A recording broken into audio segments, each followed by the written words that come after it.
in more depth. We already started learning a little bit before about not nun tet, notein tam, which is born from notein tam. A taste which is born from a taste. A taste which is born from a taste. And we said before that if you have, let's say, a milchika plate and you put a potato on it, that potato does not become milchik.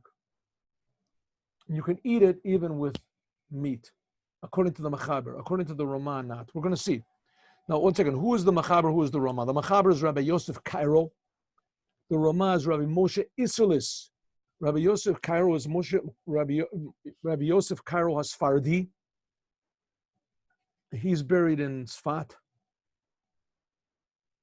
And Rabbi Moshe Isserlis, he's the Ashkenazic one. I don't tell you the truth, I don't know where he's buried. I'll have to look and see. Rabbi Moshe Isserlis. Maybe he's buried in Prague or somewhere. I have to look and see. Prague or Krakow. Rabbi Moshe Isserlis. So here, there's a lot of times when they disagree with each other. A lot of times when they disagree. Usually, Rabbi Moshe Isserlis is more severe. Not always, but usually is. Here's one of the cases. Let's look. Let's start off with law number bait, because it's basically a repetition of law number aleph. Let's look at law number bait. Are you there? Here we go. Bait. Bait's an egg. Maybe you should make it a little bigger over there. There we go. A little bigger. We got a little bit of Okay, I'm reading from my book. This is for you to read. Very good. Bait's an egg. Shinit bashla, that was boiled. B'mayim, in water. B'kadera choleves, in a milchik vessel.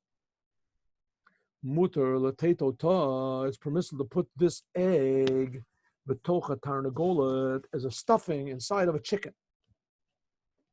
Afilu l'chadchila, even l'chadchila. It just talks about a chicken because that's what they did. But really, you could eat it with regular meat, with beef. If you remember, it's a little less severe. Chicken meat is less severe. It's not forbidden from the Torah with milk. But the fact is that even if it was regular meat that's forbidden from the Torah with milk, you could do this. Why? Because, again, you have a milchika pot, clean. And you cooked in this pot milk less than 24 hours ago. And then you clean out the pot, and then you cook in this pot an egg. Really, you don't have to have an egg. You could even put, say, just the water in the pot. But okay, same thing. According to the Machaber, it is permissible to eat this egg with meat. Afilu lechatchila. Afilu lechatchila means even from the outset, you can plan it and you can do it. Right? You can take this egg and eat it together with meat. Put it in your cholent. But if this egg was cooked together with meat, even though there is no meat now on this egg,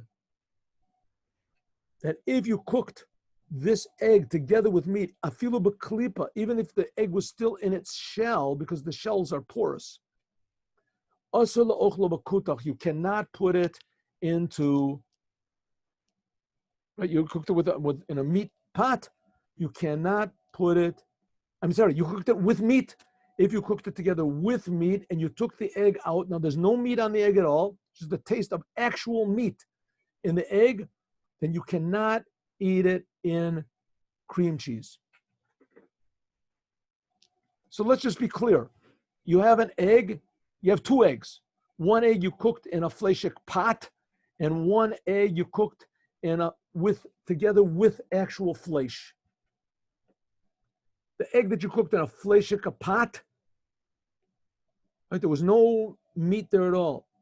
The pot was meaty. You can take that egg and put it into cheese and eat it, according to the Machaber. But if it was cooked together with meat, even though you took that meat out afterwards, you washed off the egg, you cannot eat that egg in milk. Good. Says the Machaber, let's look at the Ramah. Yesh machmir, and some people are machmir, b'tzli of a bishul, lasur, nosen tam, bar nosen tam. Some people say that no, this thing of a taste that comes from a taste is you shouldn't do it. Shouldn't do it. Simply put, according to the Mechaber, if you boil water in a fleshik pot, you can afterwards make coffee, drink coffee with milk from that water.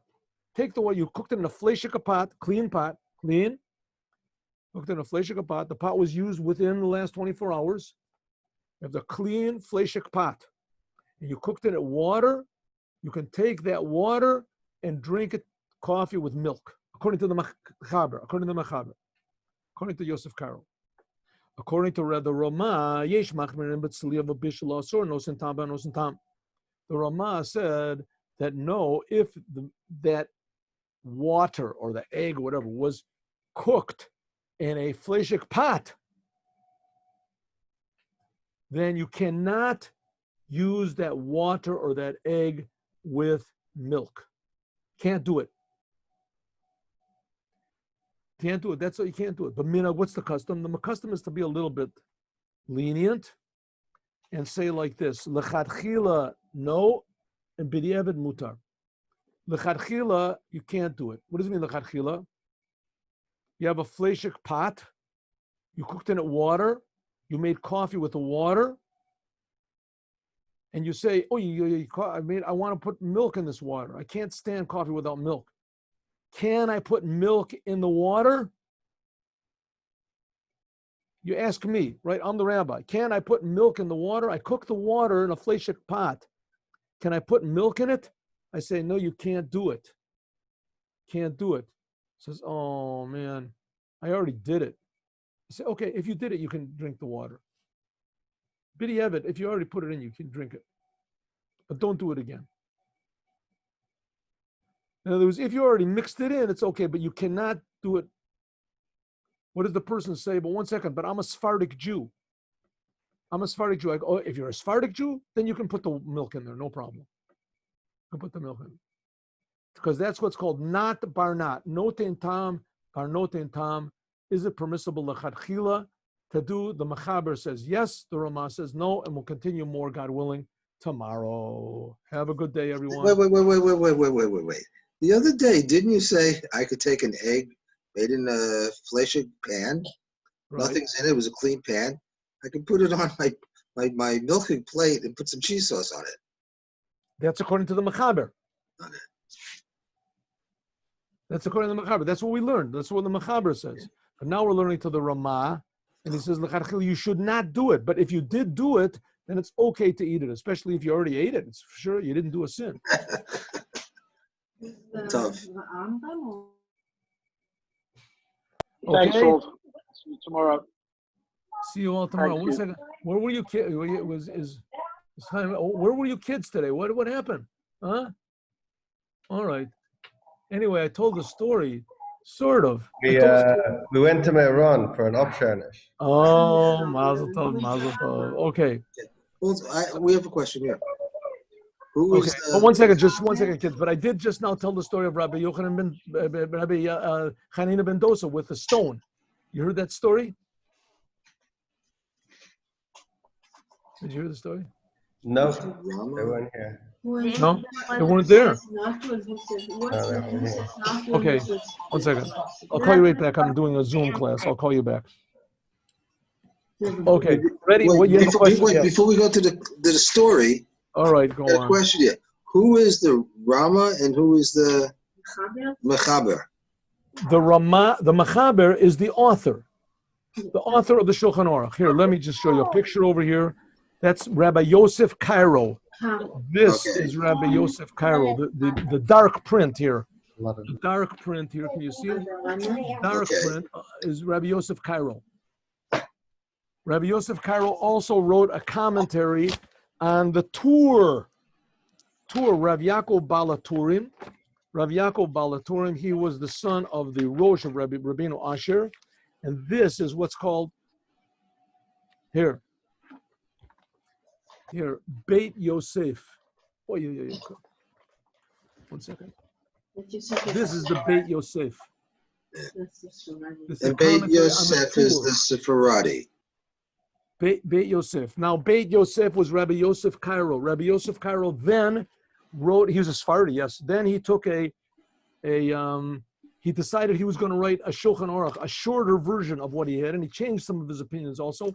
Here, the Beit Yosef, he just brings down all of the reasons for the opinions, all the Gemaras and all this, just an amazing genius. And then he wrote the Shulchan Aruch, that's what we're learning now. Rabbi Moshe Isserlis, that's the Ramah. Rab, Mem, Moshe, Aleph, Isserlis. And he lived in, in Krakow, I think. And he lived around the same time as the Beis Yosef. And he was also a genius, great genius, but he was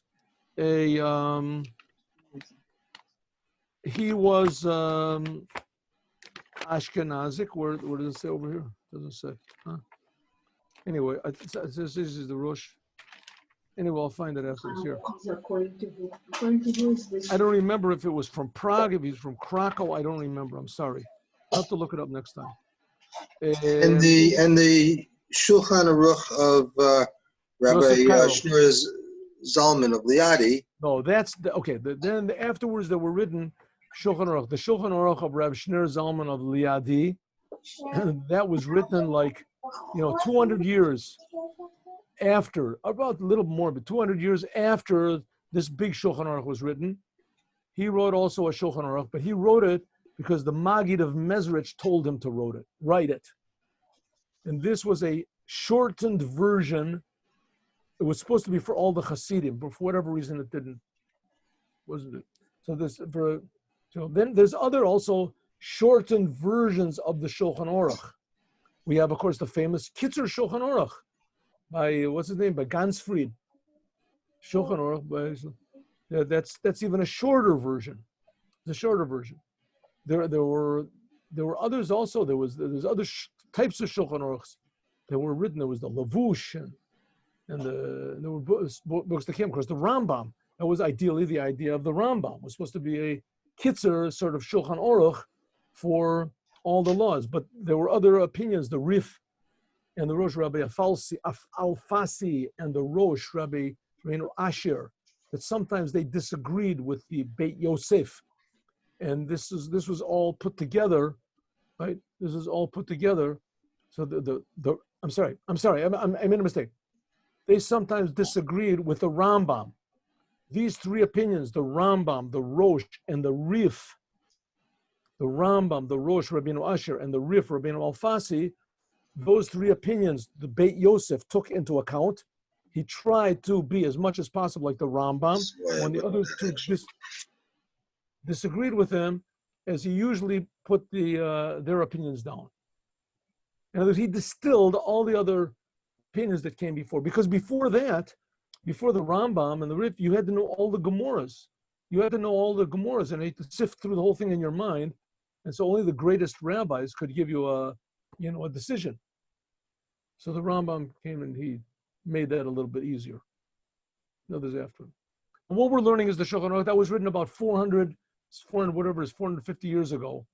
There's this Shulchan Aruch of Rabbi Yosef Cairo. And the Alter Rebbe Shulchan Aruch, that was written like 200 something years ago. And the Gansfried, the Shulchan Aruch of Gansfried, that was written like 100 years ago. Something like that. Okay, good. Answers your question? Yes.